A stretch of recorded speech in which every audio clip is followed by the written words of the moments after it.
Antes de iniciar clase hoy, yo quiero tomar un momento y hablar hoy directo a la gente que se une por YouTube o en un podcast. Mil gracias por ser parte ya de este gran curso. Sé que a veces yo no te miro directo a ti si hablamos en clase, mas tú eres una parte clave en quien hoy aquí pensamos. Así que espero que hoy sientas el gran amor de mí, de todos en Central de las Escrituras. Como sea que te unas, sea por YouTube o un podcast, ¿puedes hoy pensar en compartir este gran curso con otros hoy? Nos gustaría que más gente sepa del gran curso hoy, hallar a Cristo en el Antiguo Testamento ya. Así que de nuevo, sé parte de este curso. Responde las dudas, danos tus notas. Queremos oír lo que tú pienses. Nos gustaría que este sea un curso mundial en donde todos puedan participar. Bien, vayamos a la clase de hoy. ¿Cómo podemos salir adelante en la selva? No hay problema tan grave que quejarse no lo haga peor. Mirando a Jesucristo, eso es lo que te da valor. ¿Confiaré de verdad en quien ya ha enfrentado mis gigantes? A veces son las cosas sencillas en las que no creemos. ¿Puede ser que sea tan sencillo?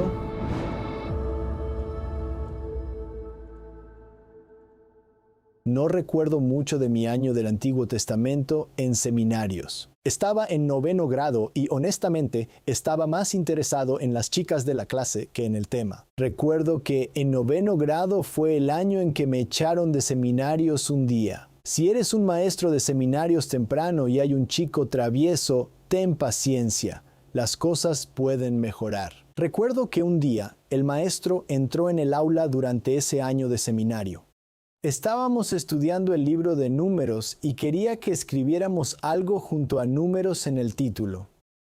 Dijo en los márgenes, quiero que escriban en el desierto. Ahora, ese es un dato aleatorio para recordar de tu clase de seminario de 9º grado, pero me ha quedado grabado todos estos años. No fue hasta muchos años después que entendí por qué nos dijo eso. En inglés, se le llama el libro de Números, basado en el título griego de la Septuaginta que ya hemos discutido. Si lees en el capítulo 1 de Números, verás fácilmente por qué es así, ¿no? Número, número, número, número. Todo gira en torno a números en gran parte del libro. Sin embargo, el título hebreo del libro de Números es distinto. En hebreo, el título significa en el desierto. Números dedica más tiempo al desierto que Éxodo, Levítico y Deuteronomio combinados.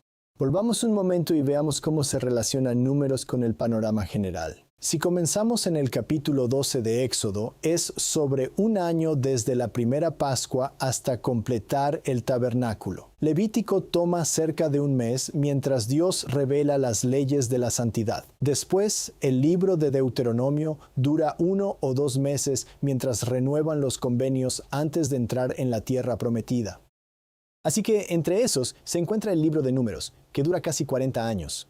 Estos es los israelitas vagando por el desierto. Y hoy veremos por qué los israelitas, en vez de tardar unas pocas semanas o meses en llegar a la tierra prometida, tardaron 40 años. Ahora es sencillo perderse en el libro de Números, ya que hay muchas listas y cosas por el estilo. Pero también hay historias poderosas que apuntan a Jesucristo. De hecho, los autores del libro de Mormón amaban contar historias del libro de Números y referirse a ellas. Hoy nos centraremos en 6 historias del libro de Números. Analizaremos las quejas, los 10 y los 2, la excepción de la Pascua, las hijas de Zelofejad, la burra que habla, y la serpiente en un poste. 6 historias, y porque creo firmemente en el valor de diferentes traducciones bíblicas. Utilizaremos una traducción bíblica diferente para cada historia que exploraremos hoy. Comenzaremos con la versión del Rey Santiago, escrita a un nivel de 12º grado. Y concluiremos con la versión de Nuevos Lectores Internacionales, escrita a un nivel de 3er grado. Y parte de mi punto al hacer esto es que podrías estar bien leyendo cualquier versión de la Biblia. Tus habilidades lectoras pueden ser muy buenas, pero es casi seguro que tienes un primo, un niño, un amigo. Alguien en tu entorno que no comprende la Biblia porque no puede leer al nivel de la versión del Rey Santiago. Así que mi deseo es que al ver estas diversas traducciones de la Biblia,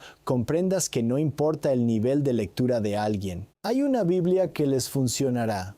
Así que comencemos con las quejas.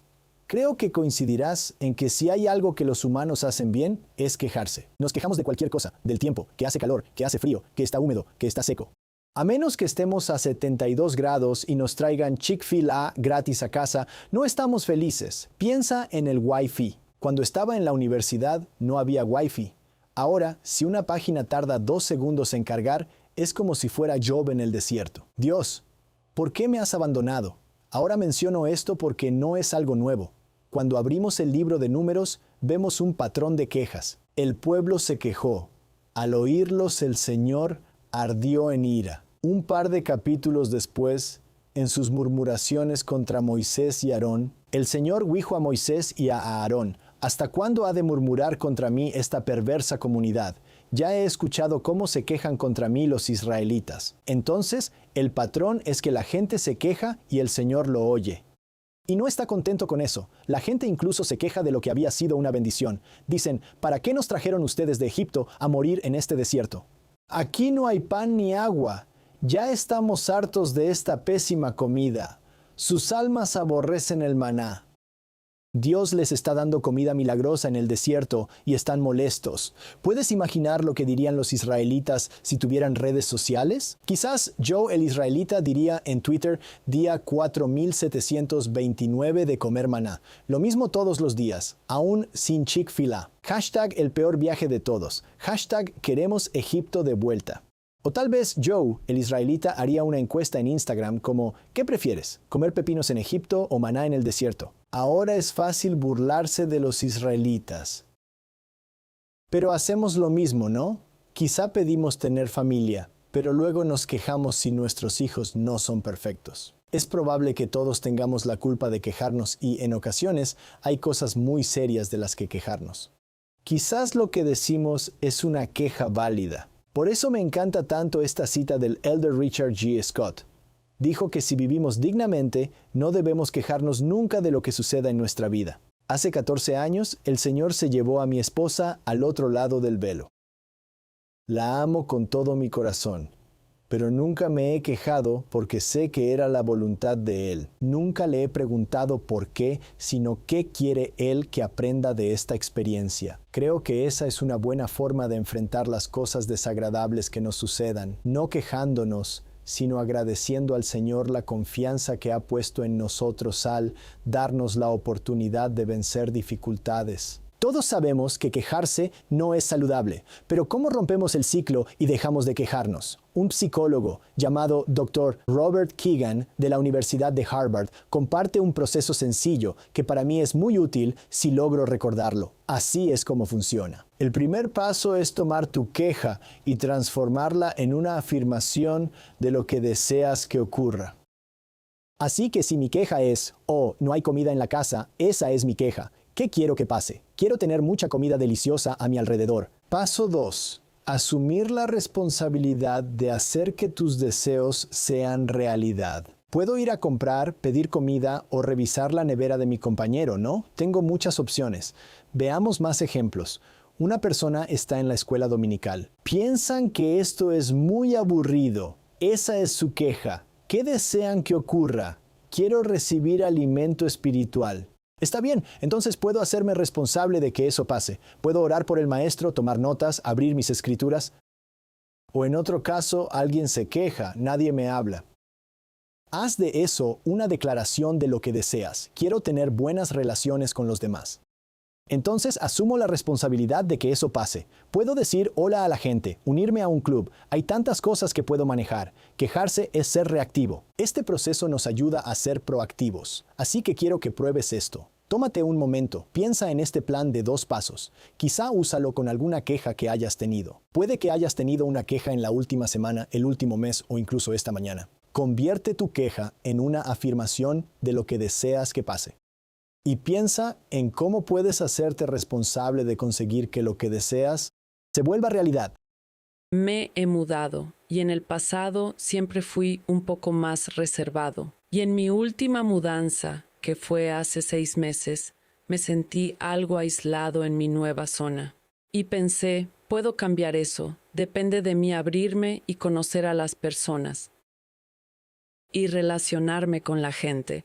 He decidido que eso sea algo positivo en mi vida y esforzarme por conocerlos. Y mi marido me lo dijo también. Él mencionó, realmente depende de nosotros hacer de eso algo más positivo en nuestras vidas. Sí, Me encanta esa transición de ser una víctima a cuidar de tu familia. No necesitamos ser las víctimas aquí. Gracias. Ahora, podrías preguntarte, ¿qué pasa si tengo una queja que no puedo manejar? Está completamente fuera de mi alcance. Y ahí es donde creo que el comentario del Elder Scott es muy valioso. Él perdió a su pareja. No había nada que pudiera hacer respecto a esa separación temporal. Pero él decidió nunca quejarse. Hay cosas fuera de nuestro control que no podemos arreglar, solo debemos apartarlas. Me encanta lo que dijo el Elder Holland. Era algo así como, no hay problema tan malo que quejarse no lo empeore. Ahora, en nuestra segunda historia, el 10 y el 2, quiero analizar más a fondo el tema de las quejas. Este es un caso particular de queja. Y tal vez podamos presentarlo con una historia moderna. El presidente Uchtdorf lo dijo hace años, o tal vez lo recuerdes. Hablaba de un camarero que sirvió una buena comida a un hombre. Al final le preguntó, ¿te gustó la comida? El hombre dijo que todo estaba bien, pero solo le dieron 2 panes. Así que al día siguiente, el camarero sirvió 4 piezas de pan. No fue suficiente. Al día siguiente, el camarero sirvió 8 piezas de pan. El hombre aún no estaba satisfecho. Así que al día siguiente, el camarero tuvo una gran idea.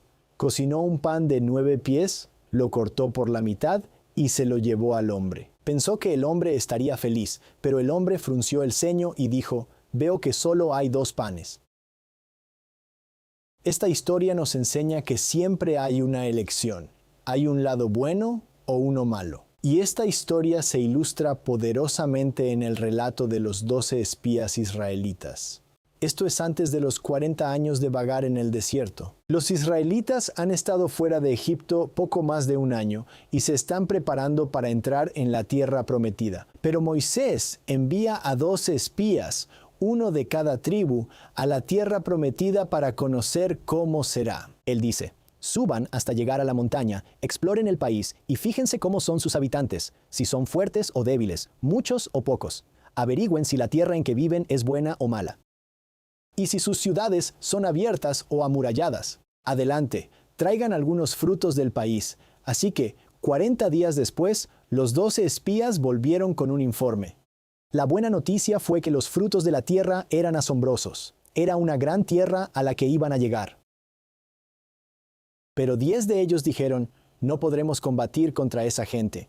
Son más fuertes que nosotros. Los hombres que allí vimos son enormes. Parecíamos langostas. Así que el informe de los 10 es que esos tipos son gigantes. No hay forma de que podamos derrotarlos. Pero 2 de los espías, cuyos nombres eran Josué y Caleb, dieron un informe diferente. Josué y Caleb dijeron que la tierra es increíblemente buena. El Señor nos hará entrar en ella, nos va a dar una tierra. No se rebelen contra el Señor ni tengan miedo de la gente que habita en esa tierra. Todos los espías vieron lo mismo. Todos vieron la misma tierra, las mismas fortificaciones, la misma gente. 10 se enfocaron en lo malo. 2 se fijaron en lo bueno. Pero los israelitas hicieron caso a los 10. Dijeron, ¿cómo quisiéramos haber muerto en Egipto? ¿Para qué nos ha traído el Señor a esta tierra? Para morir atravesados por la espada, escojamos un jefe que nos lleve a Egipto. ¿Por qué? ¿Por qué querrías regresar a Egipto? Y debido a esta rebelión, el Señor dice que nadie que vio los milagros en Egipto podrá entrar en la tierra prometida. Esta es la razón por la que los israelitas vagan en el desierto durante 40 años. Solo Josué y Caleb, los 2 espías con el buen informe, podrán entrar en la tierra prometida. Podríamos decirlo de esta manera, 10 vieron problemas, pero 2 vieron promesas. La matemática simple te dice que si hay 12 personas y solo 2 ven las promesas, es mucho más fácil detectar los problemas que ver la promesa. Es más fácil quejarse que creer. Entonces podríamos preguntarnos, ¿cómo puedo ser los 2 y no los 10? ¿Cuál es el secreto? ¿Solo debo usar el método del Dr. Keegan un poco más a menudo? ¿Necesito tomar una clase de psicología positiva? Obviamente, creo que esas cosas podrían ser útiles, pero al final, no creo que fuera porque Josué y Caleb solo tenían psicología positiva extra. Ellos vieron algo que los 10 no vieron. Vieron al Señor. Recuerda su comentario, el Señor nos le hará entrar nos va a dar una tierra. Su coraje no provenía de ellos, sino de Jesucristo. Los israelitas se encontraron con un pueblo que les parecía gigantes, pero Josué y Caleb sabían que Jesús enfrentaría a los mayores gigantes del pecado y la muerte en la cruz, que Él resucitaría. Y dado que Él resucitó, incluso cuando nada en nuestras vidas parece estar bien, sabemos que nada estará permanentemente mal. Al fijarte en Jesucristo, eso es lo que te da el coraje para hacer los dos. Sí, 10 vieron problemas y 2 vieron promesas, pero uno aseguró la victoria. La pregunta no es, ¿seré el 10 o el 2?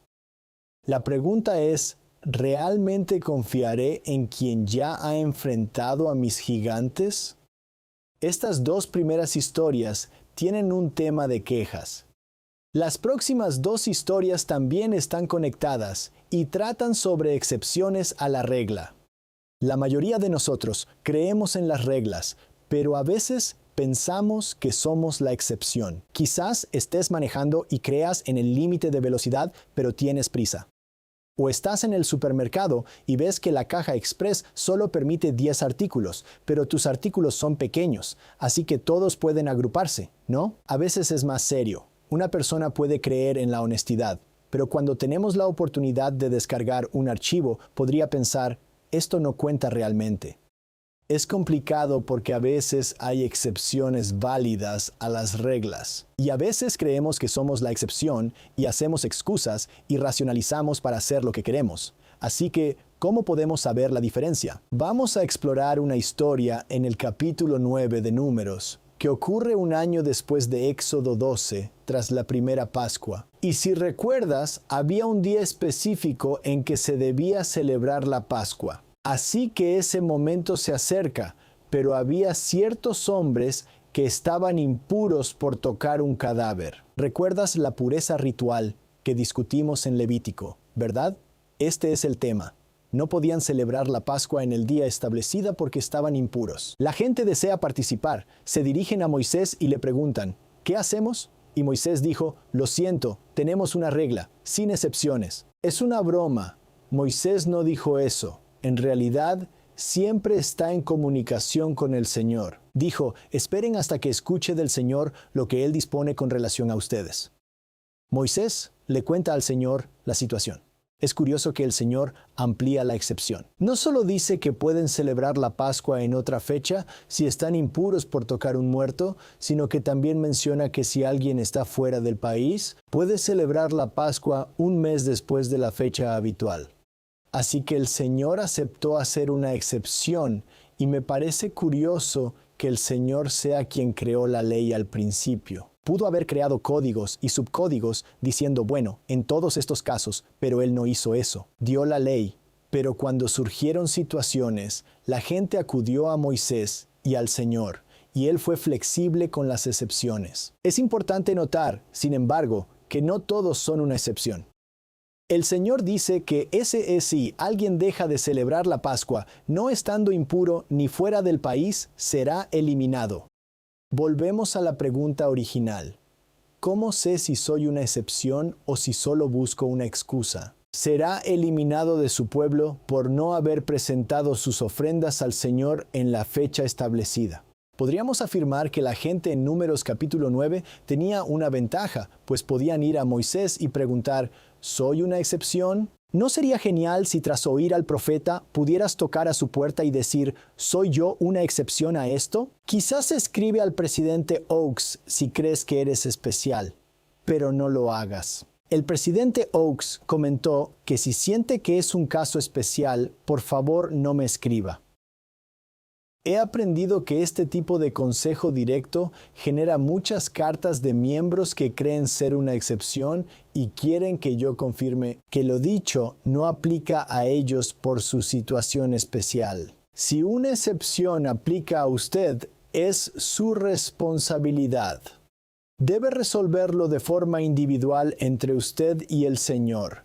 Esta es una responsabilidad importante.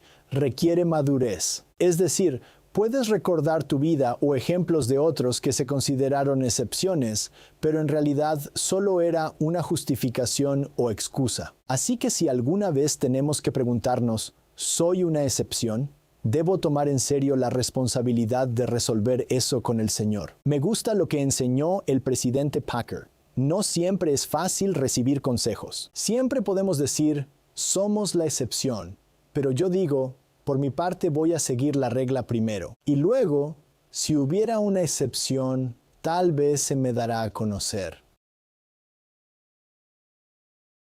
Esto es más parecido a Apocalipsis 301, porque debes confrontar tus pensamientos y deseos. Así que tómate un momento para reflexionar sobre este tema. ¿Cómo has podido distinguir entre ser una excepción genuina y simplemente poner una excusa y racionalizar? Si hago una oración y soy leal, Dios me dirá si lo estoy. Si estoy justificando o si soy realmente una excepción. Eso es realmente el Evangelio completo. Gracias. Solo pensé que cuando juzgamos a alguien que creemos que está haciendo una excepción, pero tal vez lo han llevado al Señor y han recibido su testigo o respuesta y podemos respetar su propia respuesta y tal vez sea distinta a la nuestra y simplemente respetarnos. No necesitamos explicarlo a todos, solo confiar en nuestras propias respuestas o en la de ellos y respetarla. Sí, me hace pensar como la gente en Números 9, quizás sus vecinos notaron que no celebraban la Pascua. Luego, un mes después, lo hacen y dicen, wow, miren a esos. Pero sí, no necesitamos juzgar. Gracias. Cuando este tema surge en mi vida, debo parar y preguntarme, ¿estoy evitando una lección que Dios intenta enseñarme? Porque no quiero admitir cuando estoy equivocado, y a veces me niega la bendición de poder ofrecer mi corazón contrito a mi Salvador. Así que a veces requiere de mí navegar realmente las partes difíciles de ser humano, y luego tengo que detenerme y preguntarme, ¿esto me acerca a Dios o me aleja con excusas? Sí, gracias. La siguiente historia que veremos también es sobre ser una excepción. Esta es la historia de las hijas de Zelofehad. Esto es lo que está sucediendo. Para cuando llegamos al final del libro de Números, es hacia el final de los 40 años de vagar en el desierto. Casi todos habían muerto y había un hombre llamado Zelofehad que falleció. Él tenía 7 hijas y ningún hijo. Por lo tanto, según la ley, toda la herencia de sus tierras pasará de nuevo a su tribu, no a sus hijas. Oh, bueno, no tenemos nada. La vida es complicada. Pero las hijas de Zelofehad se acercaron a Moisés y dijeron, «Nuestro padre murió en el desierto. ¿Será borrado de su clan el nombre de nuestro padre por el solo hecho de no haber dejado hijos varones? Danos una heredad entre los parientes de nuestro padre». ¿Qué hace Moisés? Bueno, como siempre, Moisés consulta al Señor. Moisés presentó al Señor el caso de ellas y Dios respondió de manera clara. Lo que piden las hijas de Zelofehad es algo justo. Así que debes darles una propiedad entre los parientes de su padre.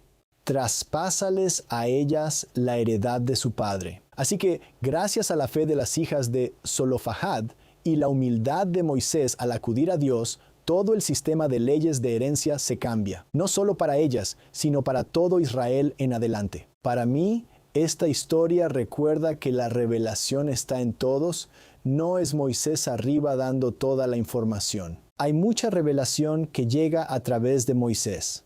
También hay revelación y percepciones dispersas entre el pueblo. Y pienso que hoy observamos lo mismo. Quizás recuerdes la historia de Aurelia Rogers. En 1878, ella vivía en Utah y notó un problema en su vecindario. Había muchos chicos alborotados y pensó para sí misma, no hay forma de que estos chicos crezcan para ser esposos y padres dignos en Sión. Ella tuvo la idea de reunir a estos chicos, enseñarles canciones sobre Jesús y darles instrucción. Pero pensó, los chicos no cantan muy bien, así que invitaré a las chicas también. Probablemente ya ven por dónde va esto. Clases organizadas para niños pequeños cantando canciones, aprendiendo sobre Jesús. Esto marca el inicio del programa de primaria, que comenzó porque una mujer identificó un problema en su barrio y decidió solucionarlo. Ahora no tienes que iniciar una gran organización de la iglesia para ser como las hijas de Zelofehad. Hace unos años, una mujer de mi estaca se inspiró mucho con lo que dijo el Elder Stevenson en la conferencia sobre celebrar la Pascua, sobre resaltar el Domingo de Ramos y el Viernes Santo. Fue en enero o febrero, cuando ella mandó un correo a la presidencia de la estaca preguntando, ¿vamos a hacer algo para celebrar el Domingo de Ramos? Respondieron que no había actividad, pero que podía proponer una iniciativa si quería. Así que ella organizó las cosas y en la noche del Domingo de Ramos, tuvimos más de 1,500 personas en nuestro centro de estaca reunidas y los niños estaban al frente cantando y agitando ramas de palma. Fue asombroso. La mujer podría haber dicho, ¿por qué nuestra estaca no hace algo para el Domingo de Ramos? Pero ella identificó un problema.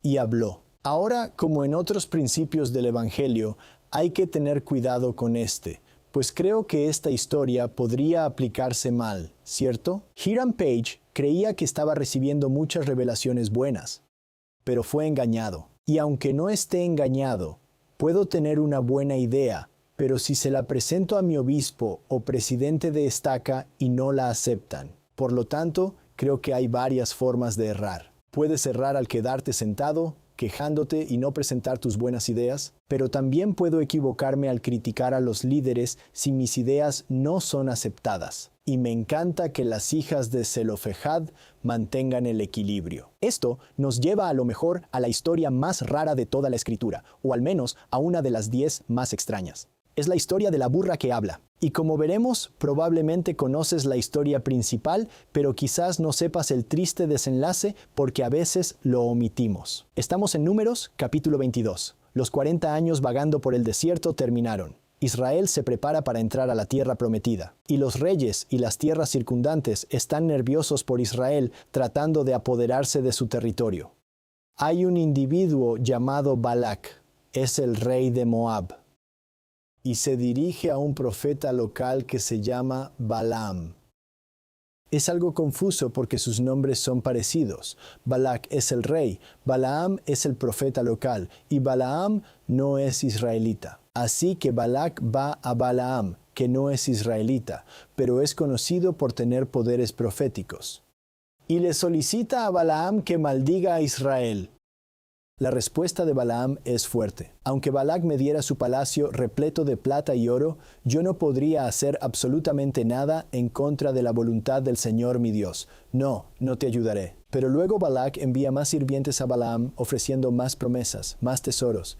Y Balaam piensa, bueno, tal vez pregunte al Señor de nuevo. Me recuerda a Joseph Smith, Martin Harris y las 116 páginas perdidas. Esa noche, Dios vino a Balaam y le dijo, ya que estos hombres vinieron por ti, levántate y ve con ellos, pero solo haz lo que yo te indique. Entonces Balaam ensilla su burra para ir a ver a Balac. Sin embargo, parece que enseguida hace algo que va en contra de lo que Dios desea. Leemos, Dios envió al ángel del Señor a pararse en medio del camino para impedirle el paso. Mientras Balaam y 2 de sus sirvientes iban montando, la burra de Balaam vio al ángel del Señor y se desbocó hacia un campo. Pero Balaam la golpeó y la obligó a regresar al camino. Esto sucede 3 veces. Y finalmente, la burra simplemente se echa en medio del camino. Balaam está tan enojado que empieza a golpear a su burra con un palo, y el Señor le da al burro la capacidad de hablar. La burra pregunta, ¿qué te he hecho para merecer que me pegues 3 veces? Balaam respondió, me has dejado en ridículo. Si tuviera una espada te mataría. Pero yo soy la misma burra que has montado toda tu vida. ¿Alguna vez te he hecho algo así? Balaam se da cuenta. No. Entonces el Señor abrió los ojos de Balaam y vio al ángel del Señor de pie en el camino, con una espada desenvainada en su mano. Balaam se inclinó y cayó rostro en tierra ante él. El ángel preguntó, ¿por qué le pegaste a tu burra 3 veces? Mira, he venido a impedirte el paso porque con terquedad te me opones. 3 veces la burra me vio y se apartó del camino. Si no, te aseguro que te habría matado a ti y habría dejado a la burra con vida. Así que Balaam confiesa, he pecado. No comprendí que tú estabas parado en el camino para impedirme el paso. Volveré a casa si te opones a mi viaje. Eso es lo que me gusta de Balaam. Su corazón parece estar bien. Está bien. volveré. Pero el ángel dice, ve con estos hombres, pero habla solamente lo que yo te diga. Así que Balaam llegó. Balaam dice, por favor, maldice a Israel. Y múltiples veces Balaam abre su boca, pero cada vez que la abre, en lugar de maldecir, salen bendiciones, incluyendo una de las profecías mesiánicas más claras del Antiguo Testamento. Balaam dijo, lo veo a él, pero no aquí ni ahora.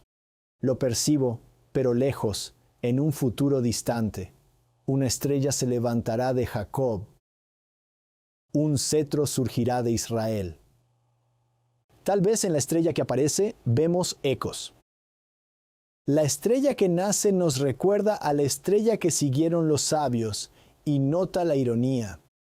Balaam fue contratado para maldecir a la gente de Dios, pero acabó proclamando al que rompería todas las maldiciones. Balac estaba tan enojado porque Balaam había bendecido a Israel y no lo había maldecido, que Balac dijo, te prometí una generosa recompensa, pero el Señor te ha impedido que la recibieras. Ahora pienso que es una gran frase para subrayar en tus escrituras. El Señor te ha retenido del honor.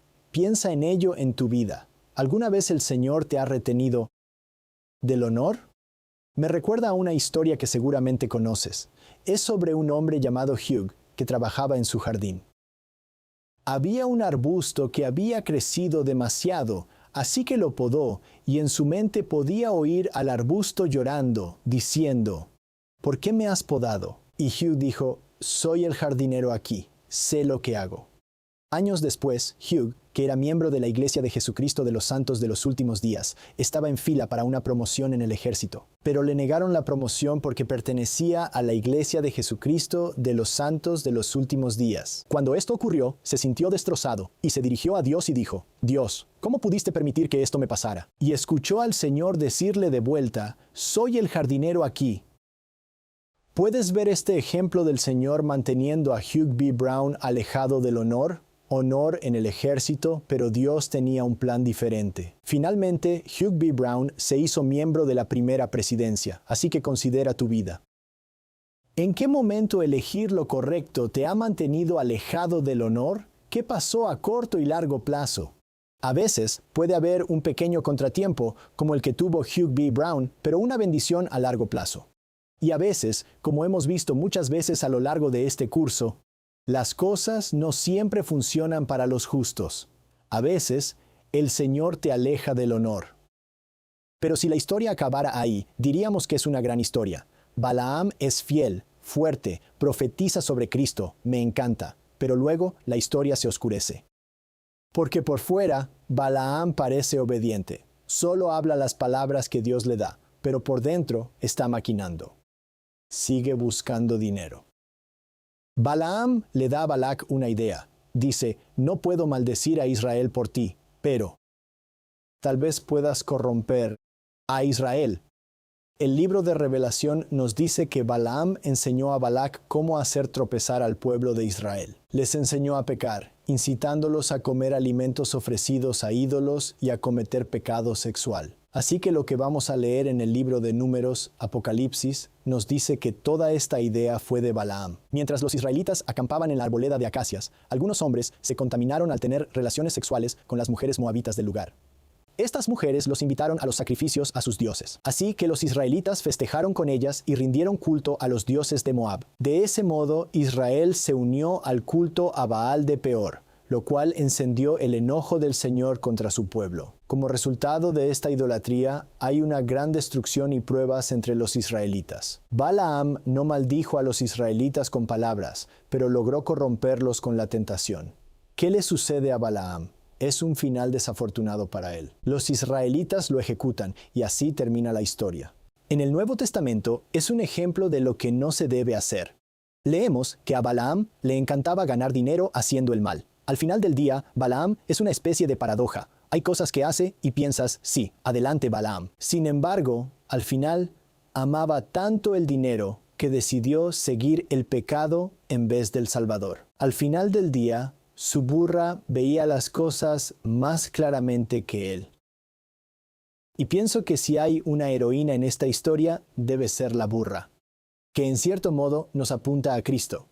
Reflexiona sobre la burra que es golpeado por Balaam, incluso cuando la burra le salva la vida, que nos dirige a Cristo, quien fue golpeado por las personas que vino a rescatar. La burra es la heroína más improbable, pero incluso él señala al verdadero héroe. Ahora, la historia final de la que hablaremos hoy tiene que ver con una serpiente en un poste y comienza con un tema recurrente. Los israelitas se quejan. ¿Por qué nos sacaron de Egipto para morir aquí en el desierto? Aquí no hay nada para comer ni agua para beber. Además, detestamos este horrible maná. Entonces el Señor envió serpientes venenosas entre el pueblo y muchos fueron mordidos y murieron. Así que el pueblo acudió a Moisés. Quiero pausar un momento. Notarás que estamos usando la nueva versión internacional para lectores, escrita a un nivel de 3er grado. Y hay cosas que hacen que algo sea de un nivel más alto o más bajo. Por ejemplo, si hay palabras largas, aunque las entiendas, como la palabra no rentable, eso lo haría de un nivel más alto. También hay palabras arcaicas, que son palabras que no usamos más. La palabra arcaica suena casi como una palabra antigua. También está la longitud de las oraciones. Si una oración es muy larga, es más difícil de entender. Notarás que en la nueva versión internacional para lectores, todas las oraciones son cortas. Esto puede ser incómodo para algunos, pero recuerda que esta versión de la Biblia se tradujo de los manuscritos más antiguos y está hecha para un niño de 3er grado. Así que seguimos. Y clamó: «Hemos pecado al hablar contra el Señor y contra ti. Pide al Señor que quite las serpientes». Así pues, Moisés oró por el pueblo. Incluso con sus quejas, Moisés aún ama. Él siempre está consultando al Señor. El Señor le dijo a Moisés, así que Moisés hizo una serpiente de bronce. Y la ató a un poste. Entonces los que eran mordidos por una serpiente miraban la serpiente de bronce y sanaban. A veces la gente se pregunta, ¿por qué se usa una serpiente para representar a Jesucristo? Es probable que estés pensando, me gustaría leer un artículo completo sobre este tema. Deseo concedido.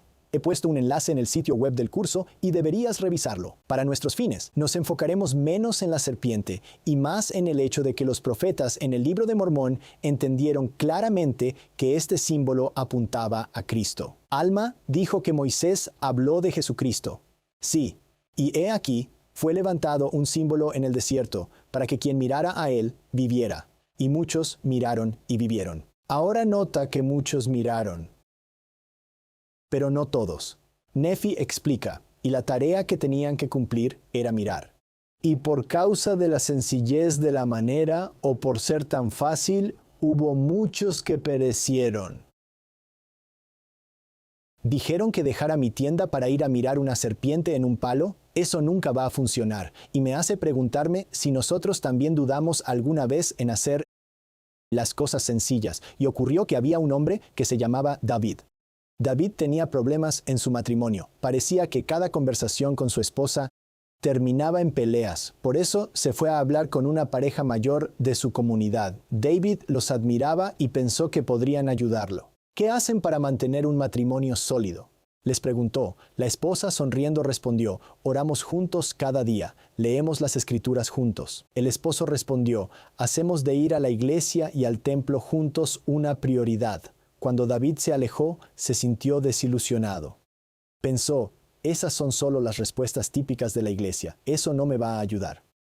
Alma dijo que la razón por la que no quisieron mirar fue que no creyeron que los sanaría. A veces son las cosas sencillas en las que no creemos. 100 años después de Alma, en el otro lado del planeta, Jesús hablaba con un hombre llamado Nicodemo. Cristo habló de esta historia. Moisés levantó la serpiente en el desierto. Así como el Hijo del Hombre también tiene que ser alzado. Recuerda que en la Escritura, la frase levantado en relación a Cristo se refiere a su crucifixión. El Salvador dice que el Hijo del Hombre también debe ser levantado. Entonces, todos los que creen pueden tener vida eterna en Él. En otra ocasión, Cristo dijo que iba a ser levantado de la tierra. Atraeré a todos hacia mí.